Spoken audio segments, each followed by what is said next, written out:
Number 5. The Mystery Sea Monster. Starting off at number 5, a research crew in Australia was studying the movement pattern of sharks, attaching a tracking device to a 9-foot-long shark to observe and report on its migration habits. What they found was a lot more compelling and a lot more disturbing than just monitoring a shark's Fitbit. After attaching the device, the team found that the shark had rose in temperature steeply, and it also descended approximately 2,000 feet below where it should be, where it then stayed for the better part of a week. Surely it was just doing a little sharky sightseeing, occasionally ascending and descending. From here, the trail goes completely cold.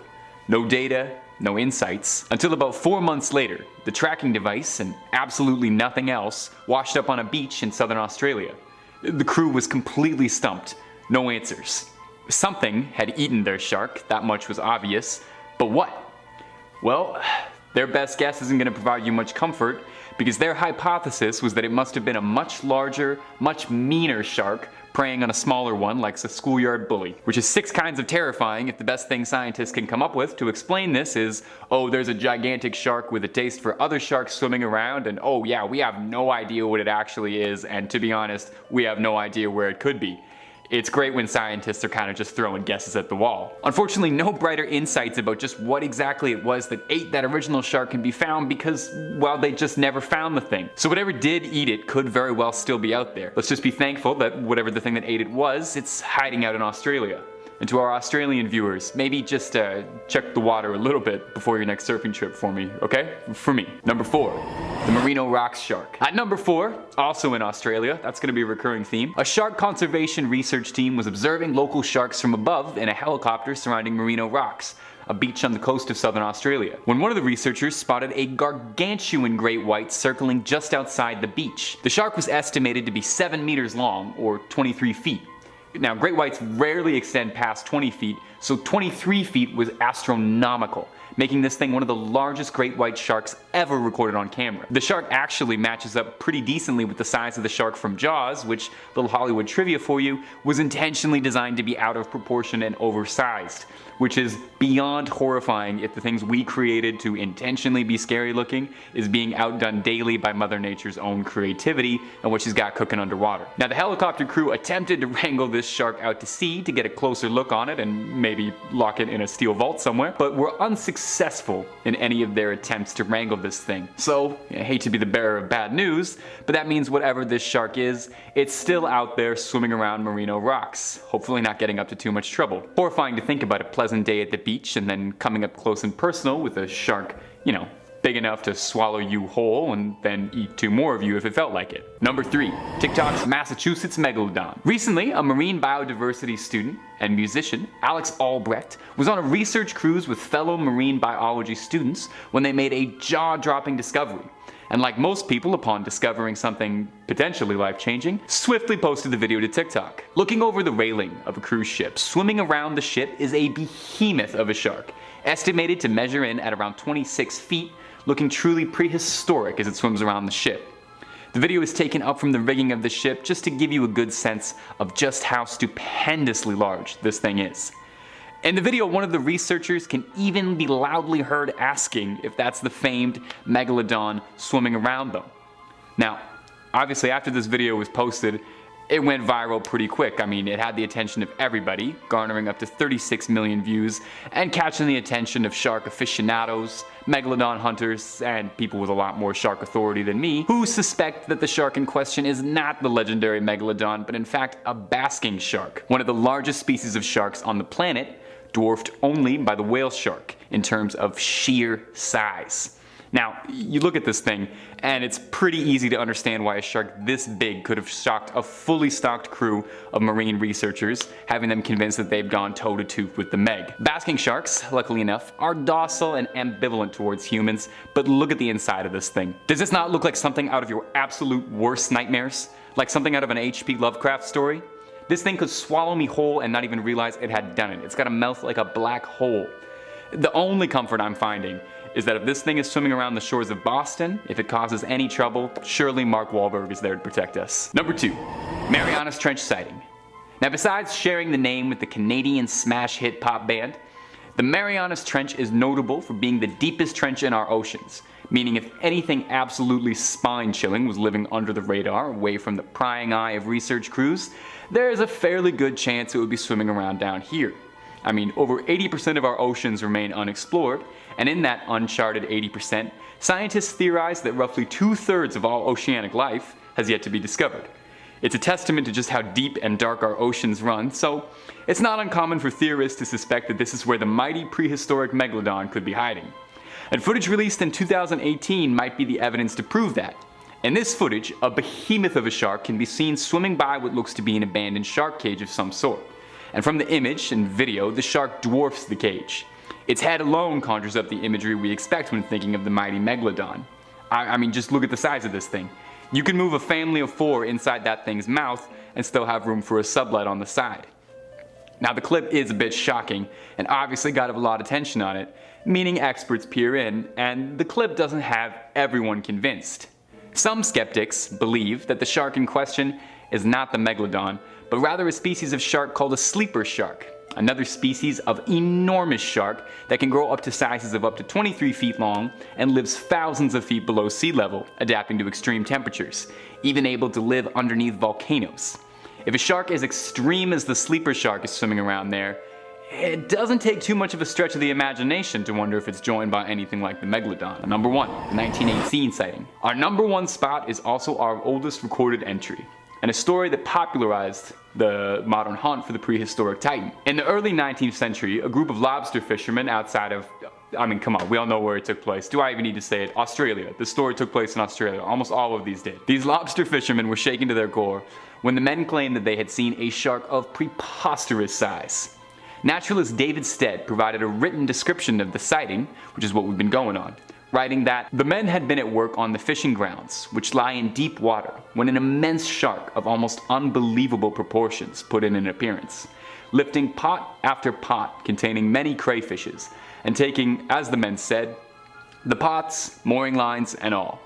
These crayfish pots, it should be mentioned, were about 3 feet 6 inches in diameter and frequently contained from 2 to 3 dozen good-sized crayfish, each weighing several pounds. The men were all unanimous that this shark was something the like of which they had never dreamed of. The claims from the fishermen was that the shark was somewhere between 115 feet to a staggering 300 feet. The men insisted that the water boiled as this beast swam past. And as if this salty old campfire story wasn't scaring you enough already, the men also all claimed together that the shark was a ghastly white, calling to mind the white whale from Moby Dick. Unfortunately, since it was the 19th century, we don't have a convenient TikTok to watch over and over and analyze frame by frame, so we have to take whatever scraps we can get, which is the word of a bunch of old lobster fishermen. It's entirely possible that, you know, a few beers deep and 12 hours in the sun would cause you to start to see anything. But by that same token, it could just have been likely that these men witnessed something thought long extinct. Number 5.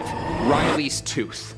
8-year-old Riley Gracely of Pennsylvania discovered something very, very old recently. Okay, come on, we know where this is going. It's a tooth, okay? He found a tooth, a very old tooth. Prehistoric tooth, and a prehistoric discovery to say the least, and that just happened last month in August. But he's no stranger to spotting fossilized teeth, of course, as the family makes it an annual getaway to get out, get some fresh air, and try and dig up the find of a century. The long extinct Carcharodontless angustidens, however, a megatooth brother species of shark who swam next to the infamous Meg species. During their visit to Myrtle Beach, South Carolina, Riley and his parents were excavating and fossil hunting at a very well-preserved, well-known fossil excursion near Somerville when the boys stumbled upon this perfectly preserved 5-inch extinct shark tooth. Dad had this to say: "We vacation in Myrtle Beach every summer, so from the time that Riley and his brother Colin could walk, we've been into searching for these treasures on the beach. Riley's collection is still in its early stages, so he's keeping it for now, but who knows, in time, it would be nice for others to enjoy it too." Aw, that's cool. The tooth was identified by the matching of cusps on each side of the tooth and DNA processing. Due to its shape and condition, the find is likely worth thousands of dollars. Collectors call it the find of a lifetime, but Riley Gracely said he's not too sure what he's gonna do with it yet. Buddy, I'm not gonna lie, sell it for college funds. Just trust me, 20 million year old cousin of the Meg? Auction house gonna take that off your hands, no problem. Number 4, royal teeth. As always, dudes, if you dig what we do here on Top 5 Scary, click that like button, help us out on our end, or throw a comment down below for us. Do you think this thing is still swimming around out there, or is this like long gone. The oceans are pretty big. When famous historian and biologist Sir David Attenborough visited the Duke and Duchess of Cambridge last month at Kensington Palace, he brought a very, very old surprise for their son, Prince George. I mean, what surprise doesn't this child already have, you know? Well, apparently a huge megalodon tooth David found in Malta in the mid-1960s. And just make sure you take real good care of it. Oh, there it goes, and now it's broken. Seems all fun and outdoorsy, right? And a lovely present for our maybe once future king and other future king. But the Maltese government made a statement that made people think a little bit longer about this innocent gift. Reporters have brought to light the importance of historic valuables farmed and mined from the Malta area, and this is a perfect example of finders keepers. The Times of Malta reported that Culture Minister Jose Herrera said that he planned to get the conversation started on reclaiming the tooth from the young royal and returning it to Malta. Malta was a former British colony, so the fact that it could go on display among other treasures in the country's national collection is definitely worth considering. In the Middle Ages, many people believed shark teeth were magical talismans and called them tongue stones. Hundreds of years ago, shark teeth from Malta were among the very first fossils to be correctly aligned and interpreted as being related to the shark creature. That's pretty sick. And that's history right there, so we need to respect that. I'm not really sure how that's gonna work with things found in the water, like is it pirate code at the time, international water type stuff? Either or, I think it's a good conversation to have. If the treasures and archaeological finds are found in said country, pertaining to said people, is it said country's property? What do you think? Number 3, Megalodon 3D. Okay, so personally, I've never stood next to a Megalodon model myself. However, I have stood next to lots of yellow school buses in my life. And I know that it's just a bit bigger and a bit fatter than that. So, yeah, I get it. It was huge. But I don't really get it, you know? It's hard without depth perception. Well, lucky for us, the past few discoveries of sister species and bigger bones and teeth have nudged scientists in the direction of building a life-size model, complete to scale. Fully stocked, complete with jaws and bones and everything. Just so you can visually picture how many actual human beings this thing can fit inside its mouth. Right in front of your 6-year-old. Just this last year, designers and computer biologists mocked up a rough 3D model and flirted with slapping it on together. Now, a pretty real megalodon shark is now floating above heads at the American Museum of Natural History in New York. Researchers used a megalodon vertebrae column from Belgium, a tooth from the US, and the contorum cranium, the cartilage equivalent of the skull from a great white shark, to help build this 3D model. Then they used a full body scan of a great white shark to estimate how flesh would then sit on a megalodon skeleton. A team led by Jack Cooper, paleobiologist at Swansea University, used 3D modeling from a rare, well-preserved Meg spinal column to whiteboard some numbers about the shark's movement and behavior. A complete 3D model. By comparing the figure to modern sharks, they were able to understand better of the shark's swimming speed, stomach value, and calorie needs. We just learned about an entire animal we've never met from scanning microbes on a tooth. And now we have a giant model. Science rules. It would have been almost like 60 feet, weighing somewhere around 180,000 pounds. Why? Just why? Number 2, supernovas. It's a no-brainer that sharks are affected by climate change. Butterfly effect, you know? You take some algae out of the north and then some ant species in Lithuania starves, which makes someone else starve. It's called the ecosystem. And sometimes anomalies happen that alter and change that for us without our consent. As in mass coronal ejections. Basically, terrifying solar flares that mess up our atmosphere. And this actually might have been one of the reasons that this ancient mommy shark is no longer with us. About 2.6 million years ago, an oddly bright light arrived above a prehistoric sky and lingered there for weeks and months. It was a supernova, some 150 light years away from Earth. A new study suggests that within a few hundred years, well after the supernova had faded from Earth, a tsunami of cosmic energy from that star explosion reached our planet. The rain of particles showered our atmosphere, and the researchers say touching off climate change and triggering more of a mass extinction of everything large in the ocean, including our friend here, the Megalodon.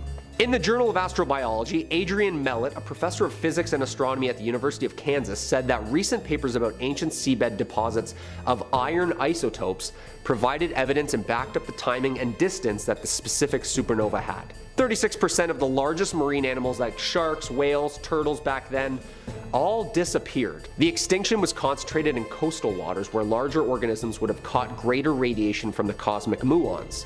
They think basically the bigger the creature was, the bigger the increase of radiation would have been. I mean, it makes sense, right? Like, what could have killed this thing off? It was top dog, it should still be around, right? It couldn't have run out of food. It's not like they were hunted out of extinction. Just when science is terrifying, it has a way of balancing things out, doesn't it? With something way more terrifying, like a star exploding.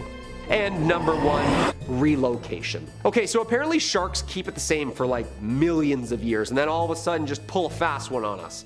Like saltwater sharks in history have been known to just wash up in like Lake Erie all of a sudden. If you've seen the news or Twitter recently with the amount of disaster floods we have right now with Hurricane Ian in Florida, apparently it's blowing sharks everywhere. This is kind of harmless and I'm sure they're gonna end up back where they belong. But Arctic deep sharks are now being found in the Caribbean. Hey Kyle, it's a shark, what's the big deal? They have a routine, people. They stick to one area and habitat for like zillions of years. We're in a weird twilight zone right now where sharks are ready for an upgrade. Apparently the size of the sharks in the past couple of years have grown a couple inches as well. That's like us losing 2 toes all of a sudden for evolution's sake. It's not normal. It's not just like calories in, calories out type deal. Their body needs to adapt. For example, Greenland sharks are the longest living vertebrates in the world, capable of living up to 400 plus years.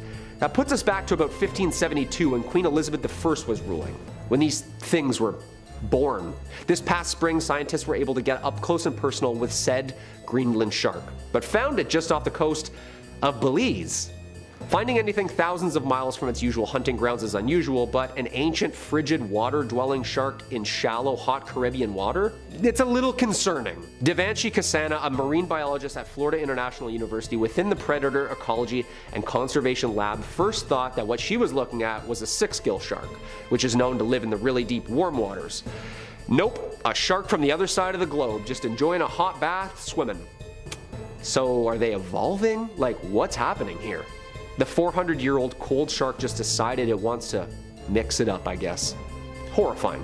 Horrifying on all counts. Number 5. The New England sighting. In May of 2021, a ship of tourists off the coast of Cape Cod saw an amazing sight circling around them. They took video of the massive aquatic animal and posted it on TikTok, where it got a huge amount of views. It totally went viral. One of the people in the video watching the shark can be heard asking, "Is that a megalodon?" Of course, the debate was picked up in the comments, with several people being convinced that this video was proof the prehistoric predator was really circling the boat. Marine biologists were less convinced and came forward saying that the shark was most likely a Cathorinus maximus, or a basking shark. Basking sharks are some of the largest sharks that are still living and typically reach a length of 26 feet, with some even reaching the 30-foot mark. They are often mistaken for great white sharks, perhaps due to most people's frame of reference for great white sharks being the movie Jaws, where the shark reaches a staggering 25 feet long, despite most great whites reaching a maximum length of 16 feet, and the largest on record getting to 20 feet. Despite sharks' reputation as relentless killing machines due to movies, basking sharks survive off of a diet of plankton and are essentially harmless to people. In fact, we are a greater danger to them, and this once thriving species are now an endangered species due to them being hunted for use in shark fin soup. If you haven't realized yet, most Meg sightings turn out to be other sharks, and most of this video is actually just going to be me talking about different kinds of sharks. But that's what happens when a channel does like a million videos on megalodons. You run out of material eventually. Number 4. The Sea Scanner sighting. Another potential sighting from 2022 was made by researchers from a non-profit organization called the Atlantic Shark Institute. They work primarily in research and preservation of sharks. One day, they saw something they thought was impossible. While using their fish finder sonar, they saw a massive shape coming towards their boat. They took a photo of the large moving mass and realized that whatever was coming towards towards them was almost 50 feet long, thinking in their excitement that they had perhaps discovered one of the long extinct megalodons. As the shape got closer, it began changing shape, and the researchers were forced to laugh at themselves as they realized that what they were seeing was actually a normal school of Atlantic mackerel. I'm sure no one here wants to hear about mackerels, so instead, let's take a bit of a leap and talk about mackerel sharks. Mackerel sharks, or lamniforms as they are more officially referred to, are what many people think of when they picture a shark in their heads. They are known for having a higher body temperature than the water in which they are swimming, and can be identified by having dorsal fins, an anal fin, 5 gill slits, and a mouth that extends to behind their eyes. They are not a species of shark so much as a category of them, with some qualifying sharks being the infamous great white shark, as well as sand sharks and thresher sharks. One of the more unusual mackerel sharks is the Megachasma pelagios, otherwise known as the megamouth shark. Megamouths are deep water sharks known for their large gaping mouths and large rubbery lips. They typically grow to be about 16 feet long and, like basking sharks, feed on plankton by filtering water in its mouth to catch plankton and jellyfish. They are rarely seen by humans, with less than 100 megamouths being caught or seen since their discovery in 1976. It may not be a megalodon, but it's a mega something, so you know,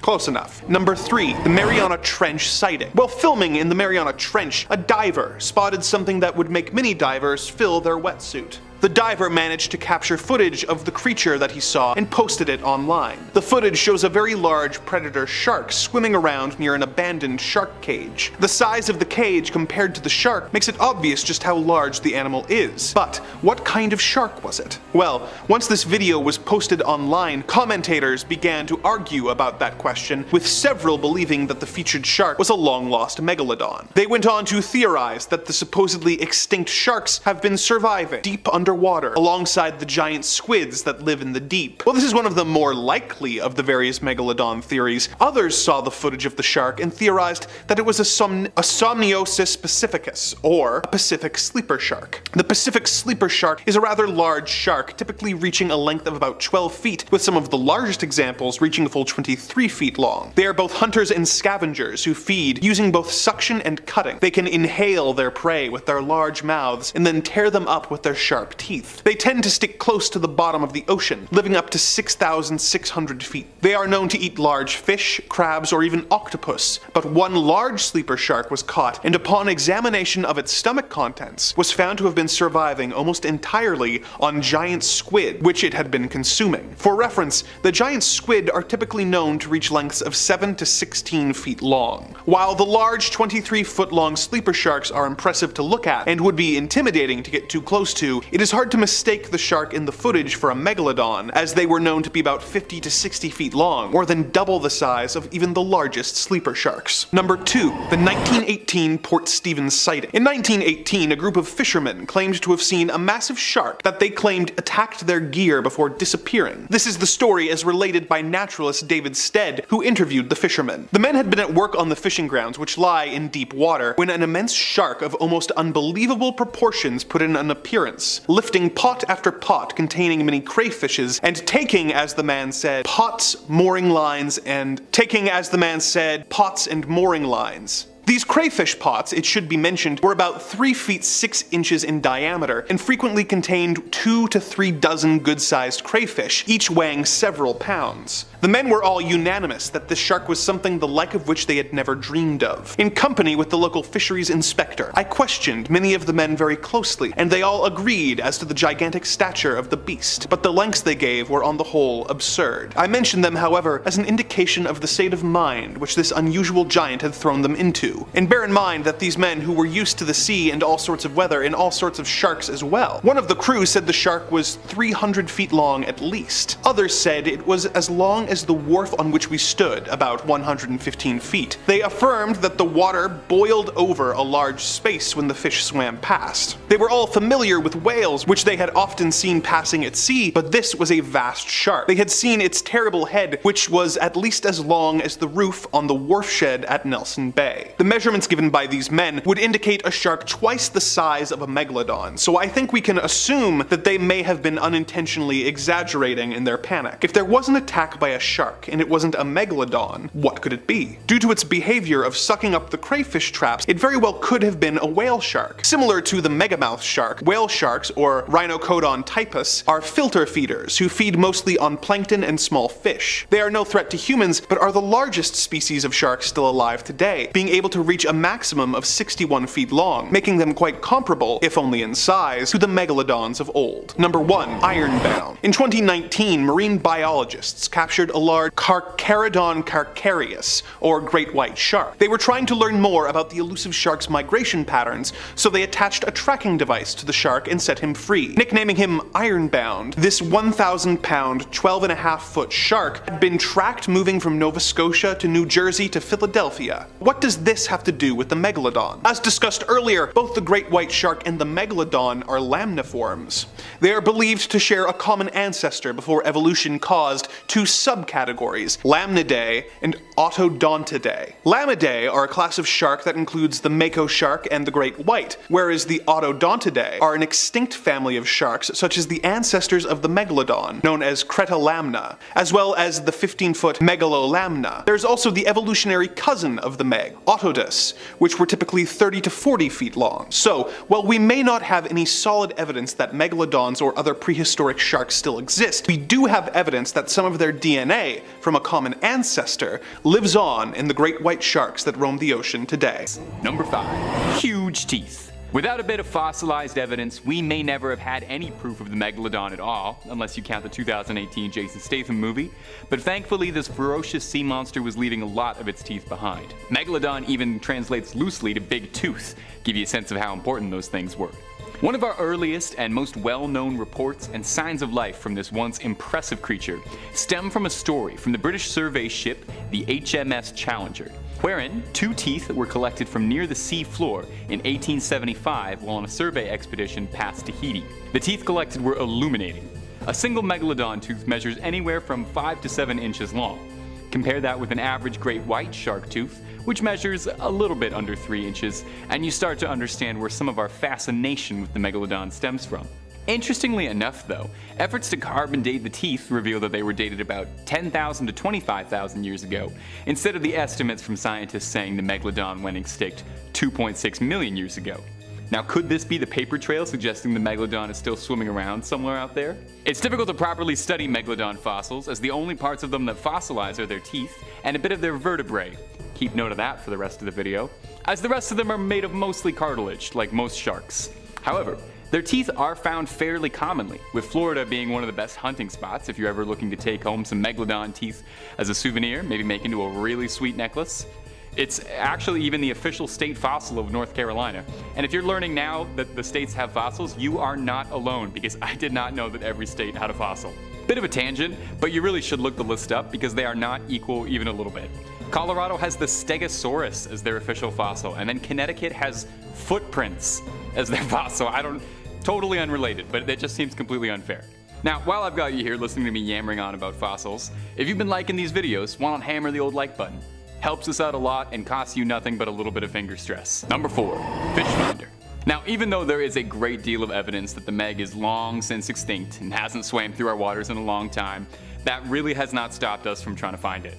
Scientists like tying up loose ends, and I know if there was even a possibility of a giant shark swimming around out there, I would like to put a pin in that. Worst case scenario, you never find the thing, and oh no, you get to take a bunch of beautiful tours of the ocean with all your scientist buddies. Best case scenario, you find proof of a once thought extinct legendary species and get heralded as a pioneer in your field, so really it's a win-win to keep hunting for it. Earlier this month, the Atlantic Shark Institute thought that they got closer than anybody else. A routine survey operation was disturbed when on the fish finder, a scan showing what looked to be a 50-foot long titan of a shark appeared on the radar. The team thought they had finally found it for real. And I mean, can you blame them? The image that showed up on their scanner looks like the last thing you would see in a shark horror movie. The researchers, presumably frozen in fear, analyzed the scan until it started to move after 15 minutes. But before they could start writing any of their wills, their fears were put to rest when it turned out the shape was actually just a school of mackerel pulling a pretty good Atlantic prank. The team said that although the Megalodon is recorded as having gone extinct 3 million years ago, that for a few minutes they themselves were confused and thought maybe it had returned. I think it definitely says something if even the brightest scientific shark experts can be scared into thinking the Meg is real just by seeing a particularly convincing shadow while out on the water. Number 3. Whale bite. Although the Megalodon was one of the biggest creatures swimming and splashing around in its heyday, these days our king of the ocean is the blue whale, the biggest creature in the world. Weighing as much as 10 elephants, a whale is a bit more than any shark could chew. In 2021, the carcass of a blue whale washed up on a Cape Town beach in South Africa. Locals were stumped because the whale in question happened to be missing almost half of it from a gigantic bite. Like a gigantic bite. Naturally, speculation ran wild. I mean, what could have possibly caused a bite of that caliber outside the very serious and strong scientific possibility of Godzilla munching around looking for a late night snack? Wouldn't happen to be another school of mackerel all working in tandem, would it? Or could it be our favorite elusive cryptid rearing his head, the Megalodon? Scientists and researchers were scrambling trying to find answers as to what could have caused this. The bite marks were massive, and it was unclear just from initial studies what the attacking creature was. It was covered in lacerations and bite marks all the way down to its tail. The real question though is why only half the whale got eaten? Eyes bigger than your stomach, old Megalodon, my friend? If I was a gigantic shark and I was going after a whale, the least I would do is finish all of it. Couldn't finish your whale and wasted all that good blubber. There's starving sharks who don't have any blubber to eat at all. Try and be more considerate, please. Number 2. Mega Nursery. Though the Megalodon might be renowned for its gargantuan size and prowess as a prehistoric apex predator, even terrifying mega sharks have to start somewhere small, right? Somewhere to get your little flippers and chompers some practice before setting your sights in the big open waters and big prey.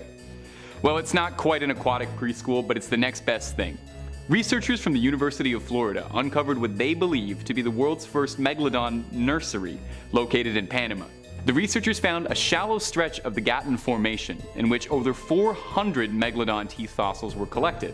Most interestingly enough, though, was that the teeth in question were all greatly undersized compared to their usual finds on record, indicating that these were most likely fossils from young Megalodons trying out their training teeth and seeing how well they could bite. Mama Megalodons would go here to have their babies, and from there, the baby Megs could swim to their heart's content, picking off easy prey and getting some serious on-the-job experience before joining the workforce as a terror of the seas. It's a lot of fun actually trying to imagine a baby Megalodon. Would it be cute? I feel like it would be cute. Baby anythings are pretty cute. I mean, a baby version of a 60-foot shark might still be a little bit terrifying. Who's to say it's not just like the size of a regular shark? Should probably be careful talking about baby sharks so much, because the last thing I would want is for any of us to have to spend the rest of this video with a children's nursery rhyme stuck in our head, so we should probably press on. Number 1. Now, as I mentioned before, all the way back in point number 5 if you can remember, it's difficult to get down any research and hard data on Megalodon fossils as they were mostly made up of cartilage, you know, the stuff like your ears and nose, so they didn't leave behind a lot of bones for us to pick through. And there's a reason you don't see that many shark skeletons in museums. Now, what they do leave behind is their teeth, which are found pretty regularly, and in some very rare cases, their vertebrae. One of the best and most preserved Megalodon fossils actually happens to be these vertebrae, which are currently chilling in the Royal Belgian Institute of Natural Sciences Conservatories located in Brussels. That's a bit of a tongue twister. Now, it's here that we got some serious scientific development on the Megalodon. Recently, a CT scan of the vertebrae was able to reveal some very illuminating information.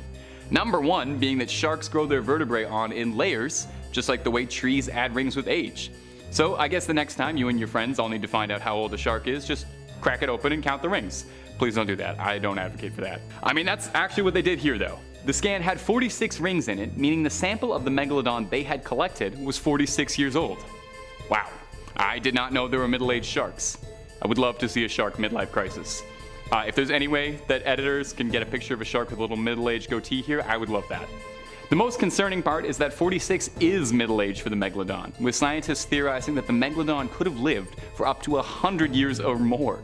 With that age in mind, the team could use the data to determine just how large their sample specimen was, multiplying the age by a growth rate, concluding that their young Meg was 9.2 meters long, and the largest Megalodons on record being up to 15 meters long. Absolutely terrifying. The research showed that baby megalodons would be up to 2 meters long, meaning they would be the size of a basketball player while they were still in their sharky diapers. There's the answer to the question I was asking before. I guess I didn't really want to know. Number 5. Goblin shark. Under the sea is where nature starts to really let its creative juices flow.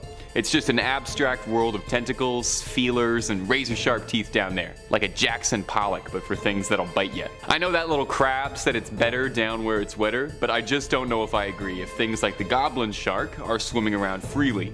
I know that sounds kind of like I have a strong opinion about these things, and I do. The goblin shark is probably one of the scariest looking living creatures on the planet. The translucent skin really isn't helping matters. I mean, seriously. Google, try and find a cute photo of one of these things, even a little baby. Every single picture of it makes it look like something H.R. Giger would look at and think, maybe tone it down a bit. The goblin shark gets its name from its grotesque appearance. Sorry to all our goblin shark viewers, it's nothing personal. Its elongated nose and its unique unhinged jaws full of nail-like teeth. That nose isn't just for show either. It actually serves as a little prey detector for the goblin shark. The nose is filled with electroreceptors that allow it to pick up tiny electric fields of prey. It sneaks around the seabed using that little food finder to sniff out its next meal.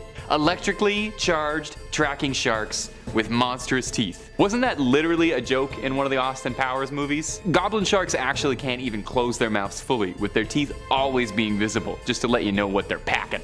I think as a general rule of thumb, you should stay away from any creature scientifically named after a goblin. That's advice that has done me well, that's advice that has served Spider-Man well, and I am passing that on to you. Having a good time so far? It would really make my day if you tossed a little old subscribe our way. Number 4, the Pacific Black Dragon. Now, this is an entry I could probably include solely on a name basis. You wouldn't even need to see a picture of it, and you just trust that the Pacific Black Dragon is a scary looking fish. However, I'm a visual learner, and you're watching a YouTube video, so we're going to include several pictures of one of Mother Nature's most precious little abhorrent monstrosities. Take a look at this thing. You would be forgiven for thinking that this thing popped out of that one guy's chest in Alien, because it looks way more like a chest burster than it does a fish. And for those keeping track at home, that's my second reference to the 1979 sci-fi classic, and it probably won't be the last in this video. This angry little noodle, occasionally referred to as the Black Sea Dragon, gets its name from the fact that its skin absorbs 99.95% of the light in its habitat, which happens to be anywhere from 1,600,000 feet to 6,000 feet below the depths. Meaning this thing is dark. It hides in plain sight in the pitch black water, letting the bait hanging from its chin attract prey. Smaller fish swim up to what they think is something appetizing, and then the last thing they ever see is 2 beady little glowing eyes and then nothing. While this little fish is one of the smallest monsters on our list, I don't trust a fish that learned how to fish. There's something traitorous about that behavior. And honestly, maybe it's shallow, but I just can't move on from how truly horrifying this thing looks. I'm vapid, I can admit that. And I would love to see the megalodon snarf this thing up. Number 3, Japanese spider crab. How do spiders manage to get into everything? Doesn't matter where you are, you will find a spider crawling around in your apartment, up your shower, on your walls, on the toilet seat. I thought we would have been safe at least in the ocean, but I really should have known better. Introducing the Japanese spider crab, a creature pulled directly from my nightmares and my therapy sessions. These things look like they crawled out of the dankest depths and can grow up to 12 feet long. They can grow up to be 40 pounds, and if somehow one of its many legs gets severed, they can just regrow those no problem when they molt next. They're not just one of the longest crabs in the world, they also have possibly the longest lifespan of any crab, with a spider crab living to up to 100 years old. You're telling me there's a crabby longlegs walking around out there who was born in the 20s, still kicking about on the ocean floor, moving his little bowler hat, spinning his little crabby cane? Now, a little bit of cursory digging taught me 2 things about the spider crab to put my fears on ice. Apparently, these monsters, despite their outward appearance, are completely benevolent and are more content to scavenge around the ocean floor looking for scraps than they are ever likely to interact with a human, and are actually considered to be quite lazy by crab standards. Apparently, they taste amazing and are considered a delicacy in some parts of Japan. I know for me, a key part of exposure therapy and getting over any of my fears is to eat my fears slathered in a buttery reduction, prepared over rice, maybe with a nice soy sauce. I'm looking at more pictures, and maybe I was totally wrong about the Japanese spider crab. I'm also very tall in a way that concerns people, and I'm very lazy, usually scavenging for my next meal as well. Although I am hoping that my next meal is a spider crab sushi combo. Number 2, Stargazer. The Stargazer is a fish that's got a face only Mother Nature could love, and even then, it looks like she might not be that generous. This thing kinda looks like if you buried a pug up to its face and then left it out in the sun for a few months. I don't think it's even too much of a stretch to say, this might very well be the ugliest fish on the planet. Now, it's not a crime to be the ugliest fish on the planet, and you certainly wouldn't make a list of terrifying creatures just for being a little bit ugly. The Stargazer earned its place on this list for also being one of the meanest fishes out there.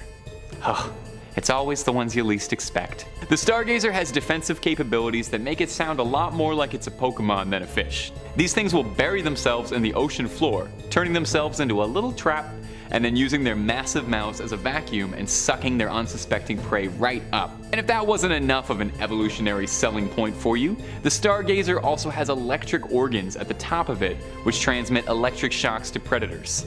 That's a nasty little guy. And the name Stargazer comes from the fact that when it's burrowing, it buries itself down, and the only thing peering out is its ugly little eyes peering upwards at the sky, or the stars. I gotta say, I got absolutely no love for these things. I like that they're very ugly, that's charming, but the rest of it, no. They're like scaly little zappy landmines. Number 1, Portuguese Man of War.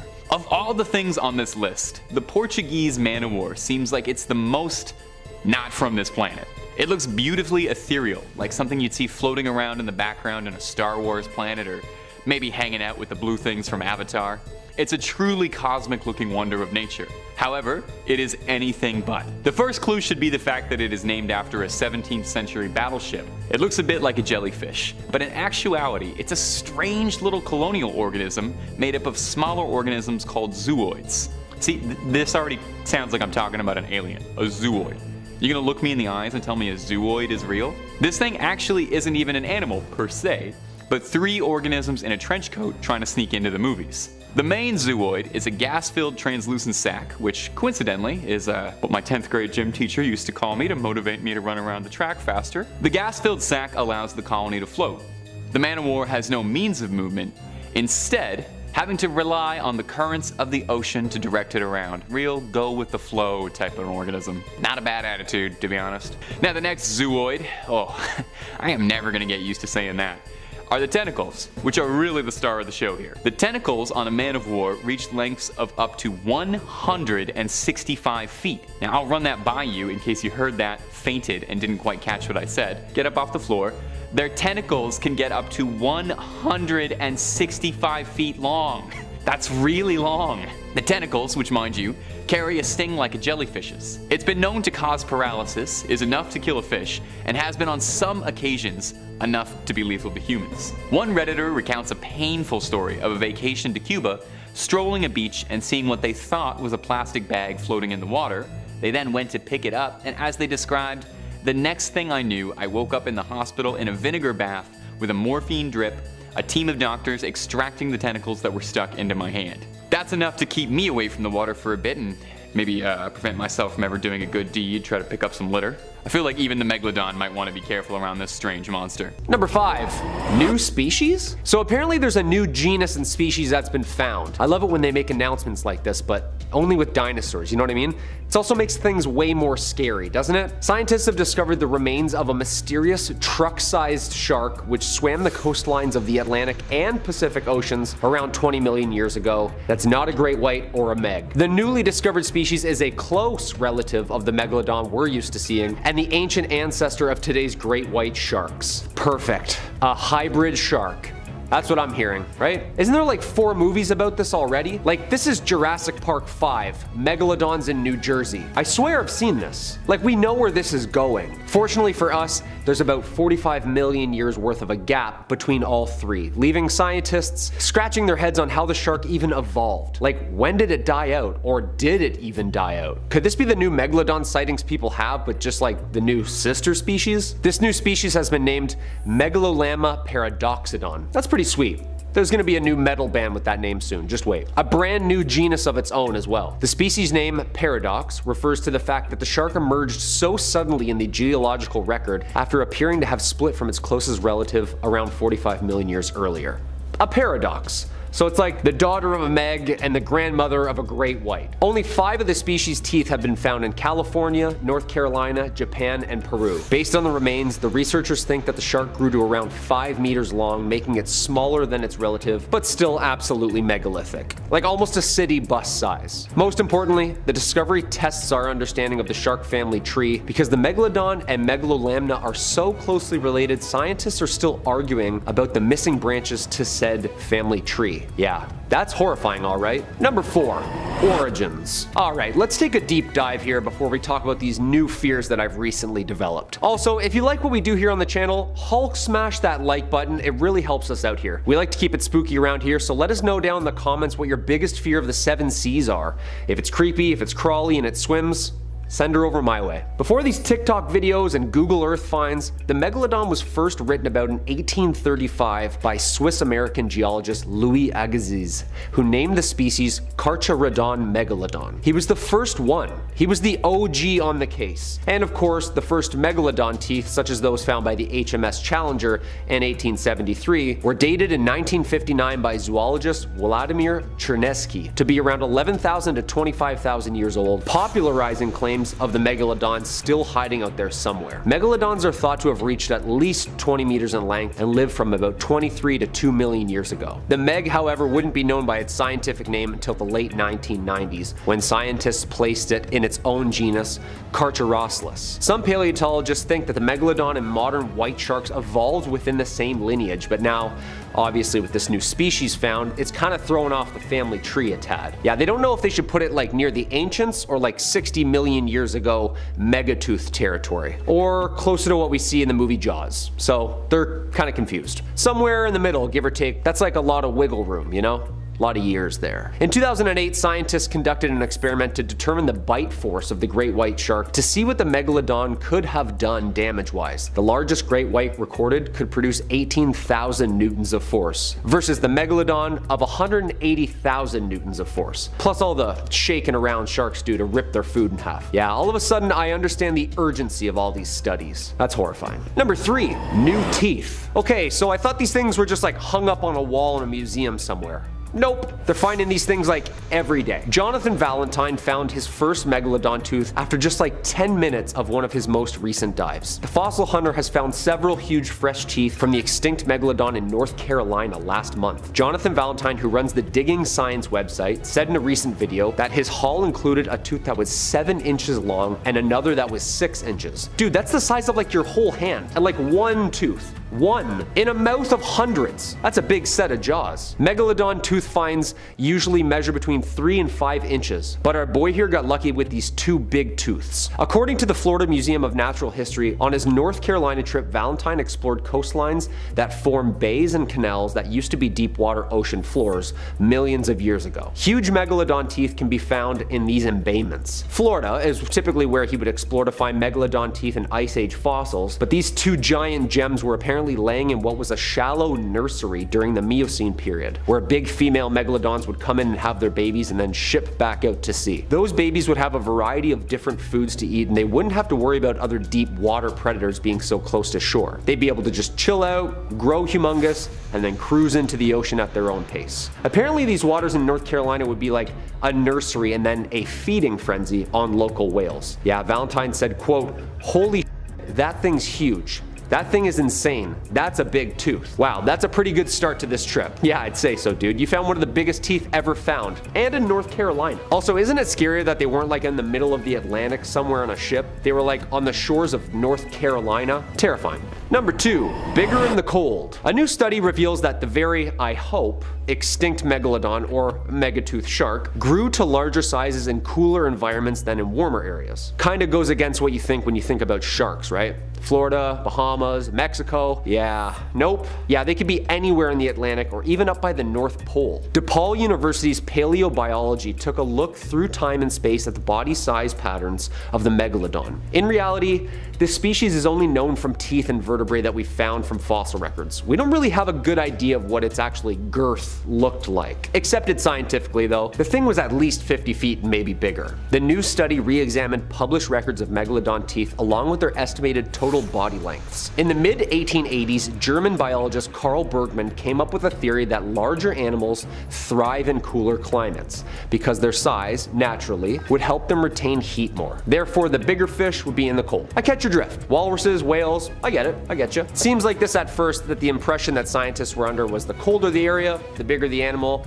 therefore the longer and better it would thrive. However, with new studies, it shows that mostly of the unidentified nursery areas that the megalodon liked are all located near the equator in warmer waters, making it even smaller than possibly the ones that were swimming in the cold. It's possible that megs were actually much smaller than the nursery's teeth found in the colder areas, making the cold therapy theory true? It's hard to tell with this creature because it swam mostly wherever it wanted. Cold, warm, it didn't care. If it was hungry, it was coming for you. The result of the university indicates that the modern climate change is rapidly accelerating marine habitat shifts to more polar latitudes in apex predators, such as sharks and whales, up near really cold areas. This would also lend evidence to the specific diet of the megalodon, which was mostly large whales, who also live in the deep dark cold. DePaul's conclusion is that not all geographically different megalodon individuals grew to gigantic sizes equally, but the colder creatures were also much larger swimming in the cold water, ultimately securing Bergman's OG rule. Alright, so the Keys trip is back on then. Warm water for the win. They don't swim there. Or they do both. Oh.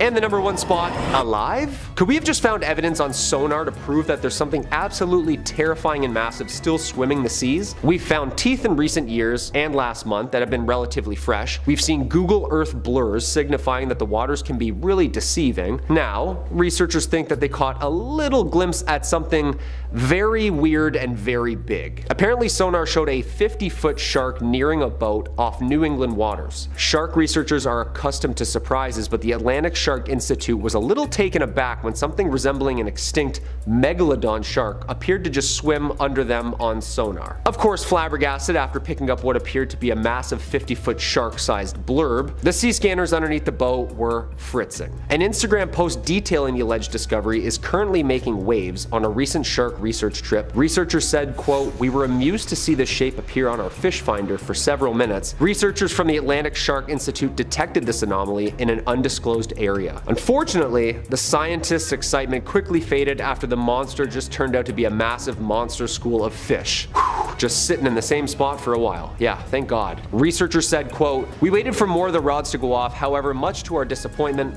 the shape just started to transition into a large school of Atlantic mackerel that hung around the boat for about 15 minutes. That's terrifying. Yo, can you imagine just a massive murky shadow under your boat for just minutes on end not moving? Just sitting there? I'm pretty sure I would just start playing the Titanic music, you know what I mean?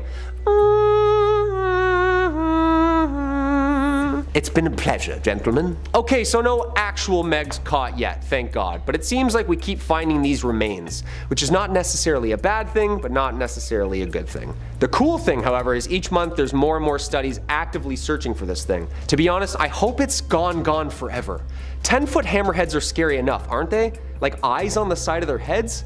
That's terrifying. Starting off at our list at number 5 is Deep Blue, the biggest great white shark ever recorded. Now when we think of a great white shark, our mind probably goes straight to the shark from Jaws, and there's gonna be a lot of Jaws jokes in this, so bear with me. And Jaws was intentionally sized up to give off a more monstrous appearance for the silver screen, a size no shark could possibly grow to. I mean, the average great white gets anywhere from 12 to 15 feet long, whereas old Bruce in the film was a staggering 25 feet. Well, meet Deep Blue, a great white shark who's 20 feet long, making her the biggest great white shark ever recorded. Despite her monstrous size, and I'm gonna be honest, no offense here, horrifying appearance, Deep Blue is actually pretty friendly and has even been recorded swimming with humans, even letting divers hold onto her fins for a ride. You could explain to me for 6 weeks how it's safe to grab onto one of her fins for a swim, and I think I would still stay on the beach, thank you very much. Not sure how comfortable I'd be holding on to something that I know could eviscerate me by accident. Yeah, I guess I do own cats, so maybe I'm guilty of this already. Now, footage of Deep Blue is enough to make me a little queasy. Seeing the size of something this big swimming around makes me shiver. She's the closest thing we have on the earth to the Megalodon right now, and almost makes you wonder, is she 100% great white, or is Deep Blue a distant relative? A great sharky granddaughter of the Megalodon. Is there some prehistoric blood flowing through those fins? I'd love to get up close and ask her, but you know, I did just eat half an hour ago, so I don't know if I should be going anywhere near the water, so I'll stay where I am for now. And hey, if you're loving the Megalodon content, I know you ghouls do, we've got oceans full of Megalodon videos for you to enjoy and explore on the channel, so get comfy, click through, and why not subscribe while you're here? Coming in at number 4, we have Something's Coming. Our next clip comes to us from TikTok user Horrorvids. Horrorvids, top 5 scary, maybe we ought to collab. My people will call your people. I'm the people actually, so Hannah will call you.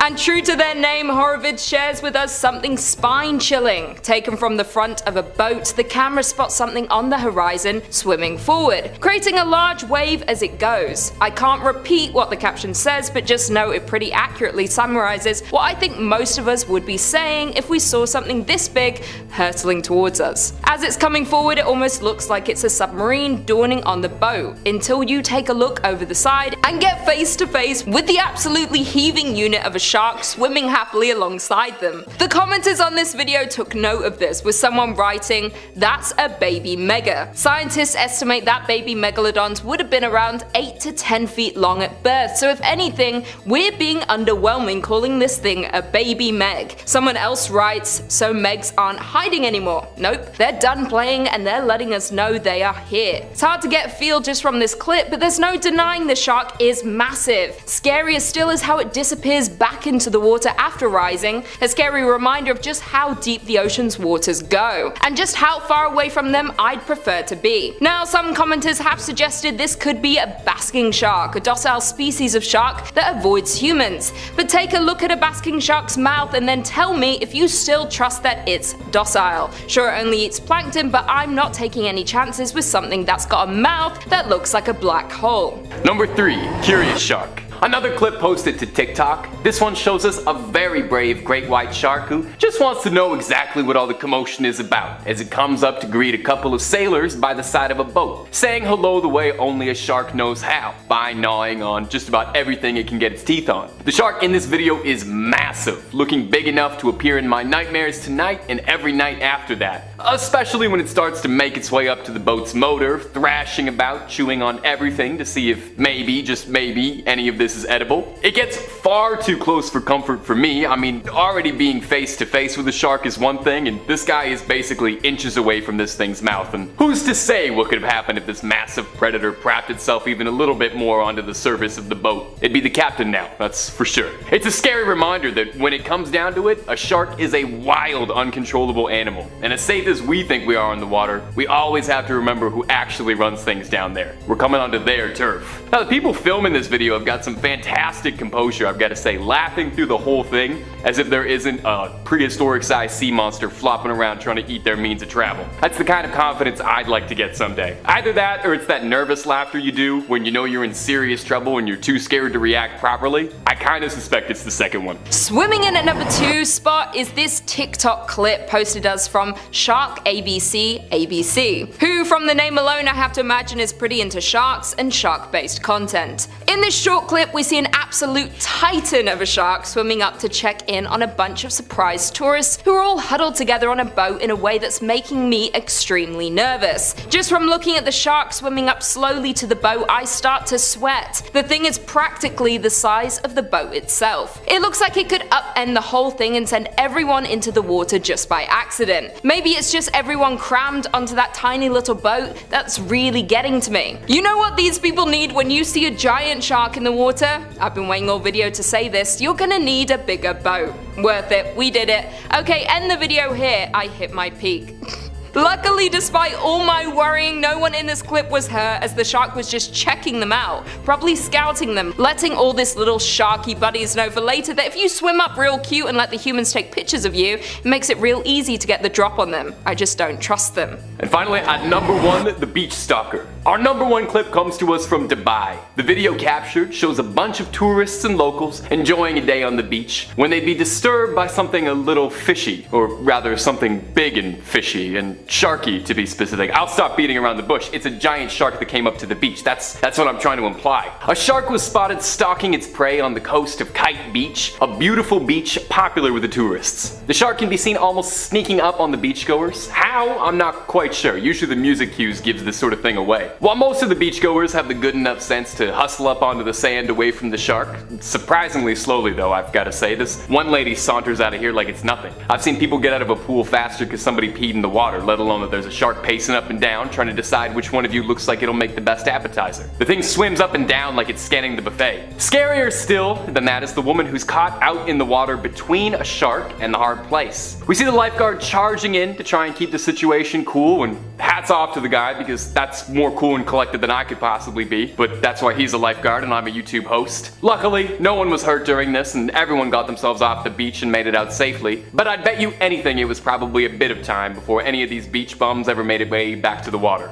Woof. Number 5. The HMS Challenger. Between 1872 and 1876, the HMS Challenger became the first expedition organized to gather data on a variety of ocean features, including ocean temperatures, seawater chemistry, ocean currents, marine life, and the geology of the seafloor itself. For this, a British Navy corvette was converted into the first dedicated oceanographic ship, equipped with its own laboratories, microscopes, and other scientific tools actually below deck. Sweet. Among the Challenger's expedition's discoveries was one of the deepest parts of the ocean, the infamous Mariana Trench, in the western Pacific, where the seafloor is at least 4 miles deep, the deepest place in all of the oceans. It's now called Challenger Deep, if it's 11 miles or more down. And of course they also found some teeth at the bottom of the ocean floor. Yeah, scary. Some big ones too. The megatooth shark, aka the Megalodon, was estimated to have gone extinct in the early Pleistocene epoch, roughly 4 million years ago. Despite this, there have been reports of some pretty fresh-looking Megalodon teeth from the late Pleistocene going into the Holocene. Yeah, I'm just gonna say it, this thing's probably not even dead, you know, at all. Like, we've found it in every epoch. Yeah. It has long been known that the teeth were misdated, although using invalid techniques and technology. Phew. But not that far off. So like, those were all pretty fresh teeth then, huh? Yeah. Cryptozoologists have agreed that the teeth seem to be between 11 to 20,000 years old. From another sample they had from Madagascar, scientists are still scratching their heads at these numbers. So what made it survive millions of years but then go extinct in the last couple thousand? I don't know. Not really sure if the math adds up on that one. Something's definitely fishy here. Number 4, TikTok. Thankfully for us, social media has us glued to our phones every 2 seconds of the day. Good for some things, bad for others. Great for filming UFOs and Karen's freakouts, bad for self-esteem and nearsightedness. It's a balancing act, you know? This next video and story comes from a recent TikTok video that has a ton of people in awe. Alex Albrecht, who was on board, managed to capture this eerie footage of an enormous creature as it swam near the surface, alongside and eventually under the ship, this SSF Corwith Kramer. Albrecht then shared this clip to his TikTok page saying, quote, "Sailed 6 weeks in the Atlantic, saw this big f***ing shark." Great title, dude. Why didn't Discovery Channel steal that title, you know? Right to the point. Albrecht, alongside other students on the ship, owned and sailed by the Sea Education Association, were doing a program on marine biodiversity and conservation, and sailed from the Gulf Coast of Florida up to Woods Hole, Massachusetts, which is where this Leviathan was snapped. Hard to picture a megalodon near Boston, you know? This clip has already gone viral with more than 37 million views, and a ton of people claiming the animal is actually a huge basking shark. Oh my, okay, I thought we really found her here on this one. A basking shark though, okay. Huge one. Apparently this is the second largest fish in the ocean, first being whales, or this megalodon creature we're after. But this shark is like 40 feet. That's like an 18-wheeler with a trailer. These fish are massive, people, and the megalodon is apparently like twice the size of that. Yeah. 60 feet to 80 feet. That's some deep blue sea right there. Number 3, Mariana's Trench. A giant shark caught on camera scouring the bottom of the Mariana's Trench has sparked some debate if megalodons still exist or not. The huge shark has been seen swimming over what seems to be an abandoned shark cage, but others say the creature is nothing more than a common sleeper shark which can survive at least 2,000 meters beneath the surface. A 50-foot shark 1 mile down the Mariana's Trench. Okay, that's pretty deep. If the Meg was still around, I would definitely be checking the deepest part of the ocean since we don't really know or see that often. Many think this is a Pacific sleeper shark. Definitely looks like one, but the size here is a problem. Pacific sleepers, or Greenland sharks as they're known, only grow up to about 20 feet. The shark in this video is apparently like 50 feet long. Now that's based off a human-sized cage under its belly. I don't know. This definitely seems like the chillest megalodon I've ever seen. Sleeper shark definitely sounds more fitting. Just, you know, cruising at the bottom, just chilling. I don't know, after watching this video a couple times, something's not adding up. Looks too old and docile to be a great white's great-grandfather, you know? Also, I don't know about these cage dimensions. Looking a little small to me. What I'm taking from this video is that sharks are chilling at the deepest part of the ocean. That's what I've learned here. That there isn't water deep enough for a shark. Also, Megs like shallower, warmer water where there's like an abundance of life. I don't know, I'm not sold. Still absolutely terrifying. The green filter makes it look like a lake too. That's horrifying. And spooky. I'm calling a bust on this one though. What do you think? Number 2, Deep Blue's Sea. Divers found something. It's not a treasure, but it's a 22-foot ocean monster known now as Deep Blue. Aw, that's cute. That's a cute name. Deep Blue? I like it. She was discovered swimming dangerously close to a pair of brave divers in Guadalupe, Mexico. Deep Blue is a female great white shark that is estimated at 6.5 meters long and in her 50s. The shark was first spotted in Mexico by researcher Mauricio Padilla. Deep Blue was even featured on Discovery Channel's Shark Week. Alright, Hollywood star, you made it to the big leagues, kid. The shark was spotted by marine biologists studying tiger sharks near the island of Oahu, Hawaii. Much bigger than a tiger shark, of course, and too big to be a great white, Deep Blue is now the largest shark apparently ever discovered, and also largest to swim next to. Videos show the shark as calm and non-aggressive around humans. Yeah, I would never lead with that though, you know? Oh yeah, that shark? No, super friendly. Jump on in. The video of researchers touching and holding onto her while swimming next to her has brought on some heavy internet criticism though from shark researchers. A marine biologist criticized the behavior, saying the shark should never be interfered with, stating that it's an enormous wild predator and that repeated contact from humans can overstress the animal. Okay, she's got a good point. However, I don't think that apex predator is really stressed about anything, you know? This thing is a swimming tank. I agree though. Respect it from a distance, you know? Take some pictures, maybe a discreet sample, and then piss off. Okay, so biologists thought we finally had her, huh? Maybe found a megalodon. Nope, just a massive great white. Makes you think though. Between Deep Blue and 11,000 years ago, these monstrosities were just surfing the coasts. Think they're still out there? And our number 1 spot, bite size. The blue whale is the largest living mammal on Earth, right? Well, apparently during the pandemic we found a massive blue whale in Maui, South Africa that had washed up on shore, and the weirdest part, it was bitten in half. Oh yeah, blue whales don't eat other blue whales. So what could have possibly bitten off more than it could chew? For some numbers here, the blue whale was like 30 meters long. Yeah, that's like 4 shipping containers. The chew job was also not caused by plankton eating teeth. These were shredders. It must have been a much bigger creature to bite it in half. The mystery of the attack will never be solved as proof slowly decays, but we know that there's a shark out there at least the size of a blue whale. Further investigation has found evidence that the chomp could have been an oversized great white shark. The mystery of the incident, of course, has caused widespread interest and confusion among animal lovers and Poseidon himself. Scariest part, the shark apparently bit off the tail of the whale and then dragged it down by its face. Social media sites reported the incident. The story went viral. Some people were terrified that a creature that size could attack a whale. That size, I mean, that's the animal kingdom for you. It's ruthless. Scientists now have concluded that white sharks are now the top predators of blue whales in the southern African waters, making this just another day at the office for old deep seas buddy. Hey, fish gotta eat, right? Protein. Okay, so now we just got a really big great white swimming out there, eating whales in half. Perfect. Nice. Yeah, not a meg though. No. Just a giant great white eating whales. Again, I'm not anxious at all.